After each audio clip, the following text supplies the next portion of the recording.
it's Rick Taylor. It's your boy Mack Daddy Gorjis. We live in the studio. And shout out to Rap Drive. Bitch.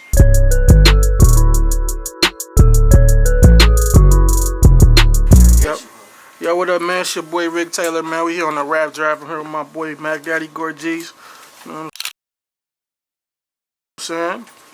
Yeah, appreciate you for coming on the show, man. Welcome.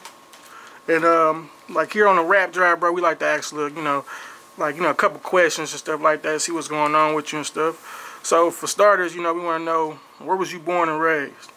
I was born in Milwaukee, Wisconsin, and I was raised in Milwaukee, Wisconsin. Okay. What was life like growing up for you as a kid? I was bad. I was a badass kid. So I stayed on punishment. Don't be like me. Yeah. Alright, so when did you start making beats and doing your rap thing and stuff like that? When did you start doing that? I started making beats in 2007 when I was living down south. My guy put me on the Fruity Loop program and I started making beats in 07. My shit was garbage. Man, everybody had that little stage, man. But see, when you came now, man, that shit cold. You in my top 5 producers in Milwaukee, bro. That's what's happening. Man, that's no cap, bro. For real. I always let you know every time I see a snippet or something, bro. I'm like, that shit cold, bro. Right. I just got to give you your props and give you your flowers while you here, my boy. That's 100. Yeah, for sure. What or who inspired you to do produce and make beats and get into the music? Dr. Dre, one of my favorite producers, Beethoven, Lil Jon, Daz Dillinger, Timbaland, do my top Jones. Yeah, that's crazy because I could actually hear all them in your music, bro, and that shit crazy. It's like you put them all in a pot and just made your own little shit, you know what I mean? And got your own style with it, but you can hear the influence, but it's definitely on your own shit though. Right. That shit dope, bro. At what age did you realize you had the gift to make a woman do whatever you wanted her to do? Oh, a woman do whatever I wanted her to do? Yeah. When that first bitch gave me that money. Yeah. Hey, we seen some recently, not too long ago. And stuff it was by choice. It was a donation though. Okay. Yeah. You heard what he said. Yeah. Okay. It was a video a little bit of time back where you had a woman on a leash. Right. And in your music video, it was also a live performance. So after them videos went viral, what kind of feedback did you get from that? I got, the players gave me the good feedback and the haters gave me the bad ones. Yeah, that shit was crazy, man. I was like, this nigga funny as hell, bro. And actually, it was I remember it was at a block party and shit. Yeah, it was on 11. It was my cousin's birthday. Rest in peace, Lil Kev. Yeah, rest in peace. His daddy gave me the go because I really didn't want to take away the real reason why we was at the party. And his daddy man, he would have want you to do it, man. Go and do it, little cuz. Right. I did it. Yeah, that shit, you had people looking crazy as hell. Yeah, but that shit was looking at me crazy. I'm like, man. Yeah, that shit was crazy because I'm like, that's on my block and shit. At the time I was living on 11 and shit. Right. And that shit was cold. And actually, I see it in the video and shit, in the music video, this shit cold. Right. He snapped with this shit, even with the live performance and shit, man. Yeah. Okay, another question I got for you, my boy.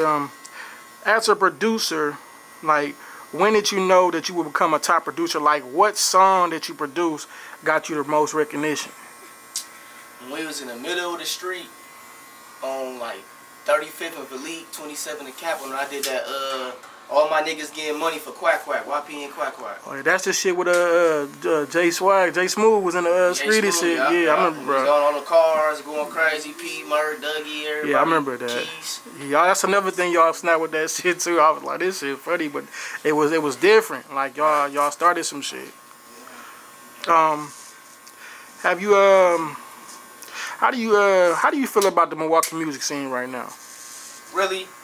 I ain't gonna say I took a break, but I kind of went low because there was a lot of little gossipy beauty shop shit going on. I don't be involved in that. So, but far as right now, I see a lot of upcoming people, doing their thing, you know what I'm saying? And I salute to them niggas, you know what I'm saying? Because other than the little girly shit be going on, it's really some niggas that be really doing their thing. Right, you know right, because right, because it was a point in time it was a lot of artists really flooding the music scene, and then Next thing you know, people start going to jail, and then motherfuckers start slowing down the music, and the music scene starts slowing down. But you got it. It's coming back with some new artists and shit. Right. Until, like, you know, the other people get out of jail and shit like that. You know,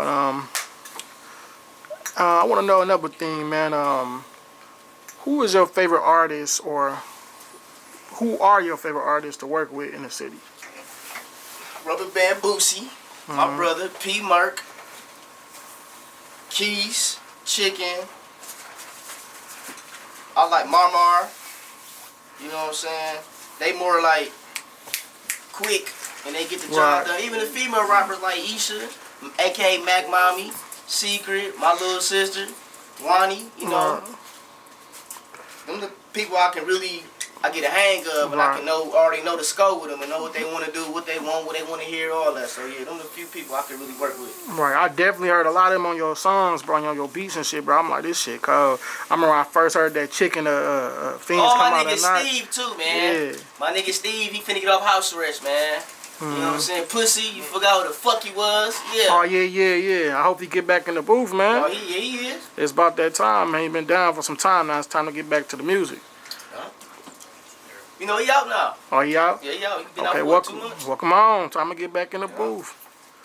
Have you produced any beats for any big artists and stuff like that? Like far as who? Like any just like were well known, like different city or? Babyface Ray. There's one cat in Cali.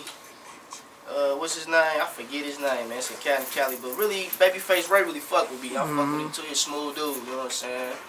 You know, so I just made a beat for Future. I just made a beat for... No, I'm fucking with y'all. That's going to be one day, though. One day, speaking into existence, my boy. No, but yeah, man. It's one other big artist I really be jamming with. You know what I'm saying? Yeah, congratulations on that, too, my boy. You definitely deserve that. How did you feel when you got asked to play in Slapp City? Man, I ain't gonna lie. At first, I didn't know what it was. And when you and Ray, like, man, that's how I met you, through Ray. Because, you know, I've been knowing Ray since I was a kid. We went to church together. Right. So, when he put me in that, I'm like, you know, I'm down with the culture. You know, I'm from Milwaukee, so whatever it got something to do with Milwaukee and positive and helping the community, I'm down with it. Right. And that was the goal, bro. We wanted to get as many people as we can. Like, that's why I wanted to turn it to a show. Right. So we can introduce new characters and let people get their time to shine and just, like, you know, just all work on a chord and just, like, you know, come up together type shit and push the city. We got the music scene, now let's push it in a different outlet, you know what I'm saying?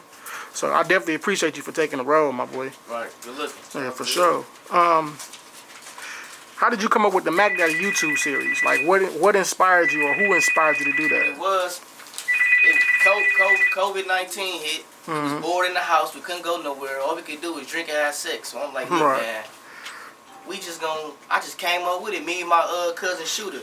He really wrote the shit. He came up with the idea. He ain't had no name. I'm like, shit, call it Mack Daddy. You know, I got that name from my pops, rest in peace, when I was a kid. So we just named it Mack Daddy. We just got to freestyling, doing shit, just everyday life, living. Yeah, I remember I seen that shit, man. I'm like, this shit dope as fuck, bro. I think one of them hoes on the episode called COVID or something. We ain't seen the bitch since, but yeah, everything all good. Yeah, but and on that note, my boy, that show was dope, bro, and it still is dope, man. You got some new episodes coming with that? Yeah, we got something for the drop. Matter of fact, I think in a couple weeks we back on it. That's dope, boy. I was tuned in, man, boy, man. I hope you keep them coming, man. I got another question for you. Yeah, since you did Slapp City and then you did Mack Daddy, I also seen you in Circumstances too. Right. Like, after being in that movie and those shows, like, can you see yourself being in some more movies and shows? Oh yeah, I got a movie in Detroit in the end of this next month. That's dope. It's like a horror movie with the same guys that produced Circumstance. Oh yeah, the billboard on 27 in Capitol too, man. Go watch it on Tubi. Y'all check that out when y'all riding down. Watch the movie. It's on Tubi and Amazon Prime. Go check it out. Circumstance 2. Yeah, man. I seen you, man. You did your shit in there, man. You did your thing, man. I was like, look at Gorjis, man. That shit was good, man. I liked watching that. Smoked me, man. At least I went out with some pussy, though. Right. Now, I got another question. Are there any artists or producers or videographers that you would like to work with that you haven't worked with yet? I'd like to, well, I made a lot of beats with, like, the local, you talking about local? Yeah, local or shit, whatever. You know, I like to, you know, my cousin Mello, everybody even know that's my cousin. And I ain't never made a beat with him yet. I made a beat with everybody else. But outside of local, I'd like to make a beat with, you know, Zay Tiggy. Yeah, I can see that. That'll be some crazy shit. I can see that shit. Straight up. Now, since you, I know you said you don't really rap like that. I know you just do like the producing thing. Like that's your favorite thing to do. That's your main lane. Like, what made you get into rapping? Man, I've been rapping, and I taught my sister how to rap. She just ended up being better than me. But who gives a shit? Right. You know, just rapping with my cousins and stuff. We'd be in the car riding around, instrumentals, just rapping. You know, but they always been better than me. I just always been the gift with the beats, so I'm like, put it on wax. You know what I'm saying? That's how that happened. Type shit. I feel like that's how every artist or producer started, just fucking around, playing around with it. Then they have some of their people like, man, you should take this shit serious, bro. You got to get with this shit. Are you working on any new projects? Yeah, I'm finna work, me and P. Mert and my brother Rubber Band Boosie. We finna drop some. They working on something right now. As of right now, since I got back on it, because I ain't really been messing with it, but them the two people I'm working with right now. Okay, my boy. Well, I appreciate you, man, for sitting down with me, answering these questions, man. Y'all make sure y'all stay tuned in to Mack Daddy, the series. Y'all make sure y'all stay tuned in to them Gorjis beats and music. And y'all make sure y'all follow the, you know, the movement, Rap Draft. And, you know, you check us out, man, and stay tuned. There's a lot of new shit coming, man. Yeah, man, hide your hoes, man. I'm like Kenny, man. Once you say my name, here I come. Bitch.